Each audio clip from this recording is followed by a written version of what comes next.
हस्तरेखा में अंतर्ज्ञान रेखा करवाती है परमात्मा का ज्ञान, देह की मुक्ति और हो जाता है निर्देह। मैं आचार्य प्रदीप कुमार शास्त्री आप सभी का वंदन करता हूँ, आप सभी को नमन करता हूँ। जय श्री राम, जय जय राम। हमारा विषय है अंतर्ज्ञान रेखा। इसे हम अतीन्द्रिय रेखा भी कहते हैं, दिव्य स्वप्नी रेखा भी कहते हैं। हाथों में अंतर्ज्ञान रेखा कहाँ होती है, जिसे अतीन्द्रिय रेखा कहते हैं, जिसे दिव्य स्वप्नी रेखा कहते हैं। किसी भी व्यक्ति के चंद्र पर्वत पर जो ये चंद्र पर्वत होता है, हथेली के दूसरे छोर पर जो पर्वत होता है, इसे चंद्र पर्वत कहते हैं। ये चंद्र पर्वत है। यदि इस चंद्र पर्वत पर कोई अर्धवृत्ताकार रेखा, जो अर्धवृत्ताकार रेखा होती है, उसे दिव्य स्वप्नी रेखा, अतीन्द्रिय रेखा, अंतर्ज्ञान रेखा कहते हैं। ये अर्धवृत्ताकार रेखा, अतीन्द्रिय रेखा, अंतर्ज्ञान रेखा, दिव्य स्वप्नी रेखा कहते हैं। जिस व्यक्ति के हाथ में यह अतीन्द्रिय रेखा होती है, वह व्यक्ति परमात्मा का ज्ञान प्राप्त करके इस देह से मुक्ति पा जाता है, वो निर्देह हो जाता है। ऐसे व्यक्ति को आने वाली घटना स्वप्न में दिखाई दे जाया करती हैं, इसीलिए इन्हें दिव्य स्वप्नी भी कहते हैं। हर घटना का उसे आभास हो जाता है, कल क्या घटने वाला है, इस समाज में, इस प्रकृति में क्या होने वाला है, इन सभी घटनाओं का उसको आभास होना, जिस व्यक्ति के हाथ में यह रेखा होती है।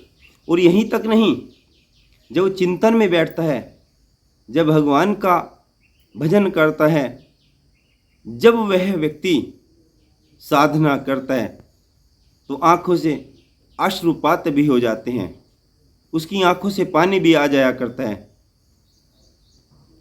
उस ही व्यक्ति की आँखों से पानी आना पूजा पाठ करते समय, उसके हाथ में ये अतीन्द्रिय रेखा होती है। यह रेखा बहुत कम लोगों के हाथों में पाई जाती है, अधिकतर स्त्री जाति के हाथ में पाई जाती है। इसी के साथ यदि अंगूठा लचीला है, पीछे को झुकने वाला है, जिस तरीके से एक अंगूठा अगर पीछे को झुक जाए तो वह भी इमोशनल होता है, भावुक होता है, सदचरित्र बन जाता है। यदि ये दोनों बातें हाथ में हैं और मस्तिष्क रेखा एक छोर से निकल करके दूसरे छोर तक नीचे तक आ जाती है, उसे हर विषय में ज्ञान प्राप्त हो जाता है। इसे मस्तिष्क रेखा कहते हैं। वह बुद्धिमान हो जाता है, और इतना बुद्धिमान हो जाता है कि उसकी अनुमान लगाई हुई बातें अतीन्द्रिय रेखा, चंद्र पर्वत पर अर्धवृत्ताकार रेखा, अतीन्द्रिय रेखा, इसे दिव्य स्वप्नी रेखा या अंतर्ज्ञान रेखा कहते हैं। इसी प्रकार से यदि मस्तिष्क रेखा प्रारंभ से निकल करके मंगल पर्वत के अंतिम छोर तक पहुंच जाती है, तो ऐसा व्यक्ति बहुत ज्ञानवान हो जाता है, बहुत बुद्धिमान हो जाता है। उसे हर प्रकार का ज्ञान हो जाता है, मोक्ष तक प्राप्त कर जाता है, परमात्मा के ज्ञान को प्राप्त कर अपनी देह से मुक्ति पा जाता है। इसे निर्देह कहते हैं। यह रेखा जनक के हाथ में थी, इसीलिए लोग उन्हें निर्देह कहा करते थे, विदेह कहा करते थे, विदेह कहते थे। साथ में यदि बृहस्पति मुद्रिका भी हो, इसे बृहस्पति मुद्रिका कहते हैं। यदि बृहस्पति मुद्रिका भी हो, तो जिस व्यक्ति के हाथ में तीनों बातें होती हैं, उसे रात्रि के स्वप्न में ही नहीं, जैसे वह अंतर ध्यान होकर बैठता है, चिंतन करना प्रारंभ करता है, साधना में बैठ जाता है, भगवान का स्मरण करता है, तभी उसे ज्ञान हो जाता है कि अब भविष्य में क्या घटना घटने वाली है। यदि किसी भी व्यक्ति के हाथ में तीनों रेखाएं हैं, नंबर 1 अंतर्ज्ञान रेखा, इसे दिव्य स्वप्नी रेखा भी कहते हैं, इसे अतीन्द्रिय रेखा भी कहते हैं। नंबर 2 मस्तिष्क रेखा का बड़ा होना, सुस्पष्ट होना, सुंदर और स्वस्थ होना। नंबर 3, बृहस्पति मुद्रिका। यदि तीनों बातें किसी भी व्यक्ति के हाथ में हैं तो वह व्यक्ति दिव्य स्वप्नी भी होगा, उसे परमात्मा का अंतर्ज्ञान भी होगा, वह भावुक भी होगा, सदचरित्र भी होगा, बुद्धिमान भी होगा, अंतर्ज्ञान भी होगा, उसे पूर्वाभास होने का ज्ञान भी होगा। सभी प्रकार की समस्याओं को, सभी प्रकार की घटनाओं को उसे जैसे ही वह चिंतन में बैठता है, भगवान का स्मरण करता है, पूजा पाठ साधना में बैठ जाता है, उसे आभास हो जाता है कि अब प्रकृति में क्या घटना घटने वाली है, या किसी भी व्यक्ति के बारे में चिंतन करके भगवान से बात करता है, वह भगवान का साक्षात करता है।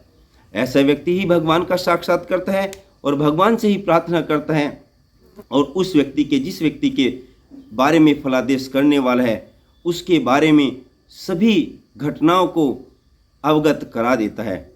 इसे अंतर्ज्ञान रेखा कहते हैं, इसे अतीन्द्रिय रेखा कहते हैं, इसी को परमात्मा का ज्ञान प्राप्त करने की रेखा कहते हैं। इसी रेखा को दिव्य स्वप्नी रेखा भी कहते हैं।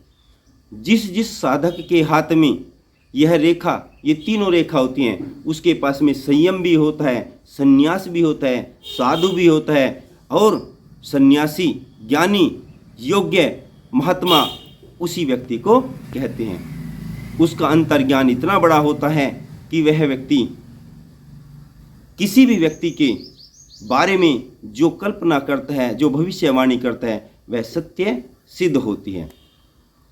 आज हमने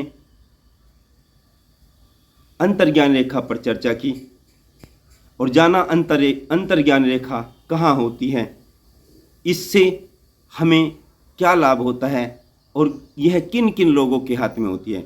यह उन्हीं साधकों के हाथ में होती हैं जो परमात्मा से हमेशा जुड़े रहते हैं, वही परमात्मा का साक्षात करते हैं, वही परमात्मा के अंतर्ज्ञान को प्राप्त कर इस देह से मुक्ति पा जाते हैं। उन्हें विधेय कहते हैं।